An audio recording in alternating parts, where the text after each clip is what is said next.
Motën ka filluar të verbohet. Edhe mota nuk shikon 30%. Kush e lan, kush e shpjan atë? Një smur, unë. Shteti të vejdor.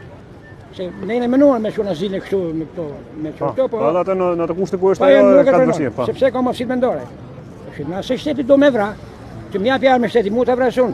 Do e vrisin të? Po. Nëse shteti nuk vendor, çfarë të bëjmë? Ku ta lëmë? Unë ne kemi fëmijë, kush do fëmijë, një pa mesa, kush do me morë, jam plotësisht dakord, ta morë një. Po. Ta laj, ta shplaj, ta mal. Edhe, masënej unë, a që ta mori me la me shpla, do ta shkoj ke mjeku, pse i kanë bërë elektroshot. Jam mos e sigurt. Para sa vite që kanë bërë elektroshot? Elektroshot ka 2 vjet që kanë bërë. 2 vite. Një Fatime, shpeqare diku ajo ke pesa. Edhe i kanë bërë elektroshot, ja ka shumë policia e shtetit, ai s'ka bërë asnjë gjë. Prandaj ne duam edhe shtëpinë, edhe çfarë i takoj motës ta mori shteti. Se ne nuk e duam. Po. Nuk fare, asnjë gjë s'legun nga motën. Ishte ke ministri të sistem, më tha mos, më thash ai në ministri të çesha, po ministri